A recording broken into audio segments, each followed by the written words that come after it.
똑딱이 주식의 3월 12일 시장 브리핑입니다. 오늘도 지수와 종목 얘기 재밌게 풀어가 보죠. 엔비디아가 추가 조정을 받았고 나스닥 지수도 추가 조정을 받았지만은 오늘 코스피와 코스닥 지수는 모두 상승했습니다. 코스피 지수는 다시 기준선을 돌파 시도하는 쪽으로 이렇게 전개가 된 모습이고요.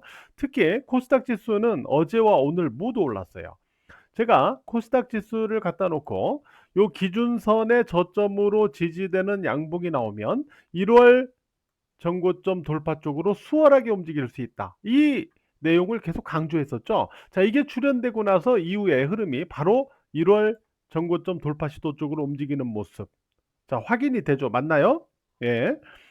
자, 엔비디아와 나스닥이 조정을 받았지만 한국 증시, 특히 코스닥이 이를 이겨내고 있는 거죠. 예, 코스닥 지수가 위로 상승하기 위한 조건, 결국 시총 상위 종목군이 상승을 해야 됩니다. 코스닥의 시총 상위는 뭐가 있을까요? 반도체, 2차전지, 바이오, 뭐 이런 거죠. 맞죠? 주도 시세인 AI 반도체가 오르면은 지수가 상승하기 수월한 거고, AI 반도체가 조정을 받거나 주춤하면은 틈새로 바이오나 2차 전지 쪽에서 오르면서 지수를 방어하거나 지수가 상승하는 이러한 논리로 지금 진행이 되고 있는 거죠. 그렇게 지수가 지금 오르고 있는 거잖아요. 이거는 쉽게 나 죽지 않겠다 이 말을 하고 있는 거거든요. 반도체, 2차 전지, 바이오 뭐 셋 다 올라가면 지수는 뭐 급등하겠고요. 그죠? 지금 뭐 그렇게 전개되는 건 아니지만 엔비디아 나스닥 조정을 받아도 코스닥이 이를 극복하고 오르는데 어떻게 오르고 있죠? 반도체는 선별적인 상승, 그리고 어제는 바이오, 오늘은 2차 전지가 또 틈새 시세로 상승해 주면서 지수를 견인하는 그런 모습이 확인되고 있죠. 먼저 반도체 쪽을 볼까요? 반도체 순환 선별적인 상승이 나오고 있는지 볼까요? 자, 자람테크 어제 상한가 이어서 오늘 또 상한가 기록했죠. 자람테크 같은 경우는 엔비디아가 조정을 받으면 오히려 이 종목은 거꾸로 오를 수 있다. 왜 그런지는 어제 방송에서 설명을 드렸죠. 2연속 상한가를 기록을 했습니다. 그 다음에 네페스 아크 같은 경우 요거는 어제 오전에 주식장인에서 5일 이동평균선을 지지하면, 그리고 5일 이동평균선 지지선 대응이 가능한 분들은 매수해라. 예, 오늘 결국 18%대로 급등했습니다. 어제 그렇게 봤는데. 그리고 AD 테크놀리지 같은 경우는 단기 매물을 소화하면서도 5일 이동평균선을 계속 지지하고 있죠. 아직 살아있어요. 5일 이동평균선을 하향해야만 탄력이 둔화된다. 이렇게 봐야 되니까. 여기다가 오늘은 온 디바이스 관련주들도 올라가는 모습을 보여줬습니다. 네, 퀄리타스 반도체, 그리고 텔레칩스, 그리고 코아시아, 여기에 가온칩스. 물론 가온칩스는 10만원 위로 다시 올라서야 의미가 있다. 이런 얘기를 어제 말씀드렸죠. 어쨌든 이러한 온 디바이스 관련주까지 이렇게 상승을 했어요. 여기다가 삼성의 D램 흑자 전환. 자, 이것을 주목해야 된다. 어제 월요일 장 시작 전에 코멘트하면서 삼성 D램 흑자 전환 관련주 유니셈, 하나마이크론 이 두 개를 언급했는데요. 근데 어제 유니셈 같은 경우 어제 하락 마감했죠. 그래서 사실 진짜로 어제 뚝딱이 방송에서 제가 이 말을 하려고 그랬어요. 아니 엔비디아는 밑에서 10배 폭등하고 나서 겨우 5% 빠졌는데 올라도 안 간 이 유니셈은 왜 빠지는 거냐? 이 등신 같은 종목아, 내가 이렇게 어제 얘기하려고 하다가 방송 시간이 너무 길더라고. 그래서 이 멘트를 뺐어요, 제가. 뺐는데 오늘은 진짜 제가 하려고 그랬습니다. 이 얘기를 하려고 그랬는데 알아서 오늘 올라갔네요. 알아서 급등을 했습니다. 어, 하나마이크론도 오늘 5%대 5.71% 양호한 상승의 흐름을 보여줬습니다.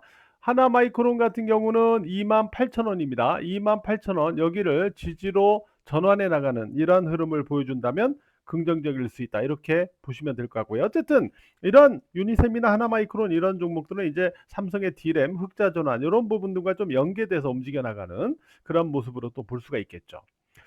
근데 여러분들 그 지금 선별적인 상승 얘기를 하고 있는데 엔비디아 같은 경우 과연 지금 끝난 건가? 엔비디아 시세가 과연 끝난 건가? 근데 이 논리도 중요하잖아요. 그죠? 엔비디아. 우리가 이거를 알기 위해서는 몇 가지를 좀 알아야 됩니다. 엔비디아가 여러분들이 보시기에 엔비디아가 지금 그냥 막연하게 막연하게 성장, 뭐 이런 논리로 올라가고 있나요? 실적도 뒷받침되지 않고 아니죠. 실적이 강력하게 뒷받침이 되면서 고성장을 하고 있는 거잖아요. 그죠? 엔비디아의 이 GPU 칩이 왜 이렇게 독점을 하게 됐을까요? 그건 배경이 있었잖아요. 그죠? 엔비디아가 아주 오래전에 2006년입니다. 2006년에 GPU 기반의 소프트웨어 프로그래밍 플랫폼이죠. 쿠다를 개발해 갖고 이걸 갖다 그냥 무료로 배포해 버렸어요. 그냥 2006년에. 자, 좋은데 무료로 주니까 너도 나도 다 쓰는 거죠. 무려 17년이 넘게. 그리고 나서 지금 와가지고 엔비디아 칩 다 여기에 적응되어 있는데 딴 거 씁니까? 안 쓰지. 그러니까 엔비디아 칩이 지금 독점하는 거잖아요. 그러니까 그러면서 엔비디아는 지금 실적도 강력하게 뒷받침되면서 이렇게 올라가고 있는 거잖아요. 자, 이런 종목이 과연 이렇게 해서 끝날까? 자, 과거 우리가 주식에서 에코프로라는 종목을 한번 놓고 한번 생각을 해볼게요. 에코프로를 갖고 제가 무슨 얘기를 하려고 그러냐면, 자, 에코프로의 이때 흐름을 한번 볼게요. 에코프로가 이렇게 급등했잖아요. 2022년, 2023년 급등을 했습니다. 근데 이 급등을 했는데 이 급등하는 과정 속에서 자, 요 구간이 있죠. 요 구간 급등했죠. 이때 에코프로 이거 너무 올라가는 거 아니냐. 이거 거품이다. 이거 과잉 상승이다. 이런 시각들이 있었고 여기도 고점 나오고 이렇게 조정이 나오니까 거 봐라. 이제 에코프로 끝났다. 상투다. 이때 제가 이 조종 구간에서 절대 아니다. 이거 또 간다. 절대 아니다. 이거 또 간다. 이거 아마 몇 번을 얘기했는지 모르겠어요. 그리고 나서 얘가 에코프로가 다시 올라갈 때, 이때 우리가 뭐 포스코 홀딩스도 매매했었고 에코프로비엠도 매매했었고 막 이렇게 수익을 냈던 기억이 나는데, 어쨌든 여기서 또 이만큼 또 올라가잖아요. 이렇게 올라가 버리니까 이때는 이때 끝났다. 이거 고점이다. 과잉 거품이다. 어쩌고 했던 시각들이 싹 사라져 버립니다. 싹 사라져 버리고 오히려 뭐 묻지 마. 막 이런 심리. 거기다가 뭐 배터리 아저씨 매니아층들 막 생겨나고 그죠? 그리고 나서 고점 찍었죠. 고점 찍고 빠져버리죠. 주가는 이렇게 빠지는 거예요. 이렇게 빠지는 거예요. 그러니까 지금 우리가 엔비디아라는 종목을 갖다 놓고 과연 지금 엔비디아가 고점이냐 아니냐. 지금 이 구간이 제가 볼 때는 이 구간이 아까 에코프로의 첫 번째 네모칸 있죠? 첫 번째 네모칸. 그거일 수 있다. 그거일 수 있다. 이렇게 고점으로 끝나지는 않는다. 물론 어느 정도 조정을 받을진 봐야 돼. 아까도 에코프로도 첫 번째 네모박스 이후에 이제 조정 구간 거쳐서 두 번째 네모박스로 갔듯이 이 종목도 지금 첫 번째 이 네모박스에서 이제 어느 정도 조정을 거쳐야 또 두 번째 네모박스로 갈지는 우리가 이제 체크해 본다고 그랬잖아요. 어제 뭐 세 가지 시나리오도 따져보고 막 했잖아요. 그럼 어쨌든 중요한 건 얘가 빠지면 또 기회가 온다는 거예요.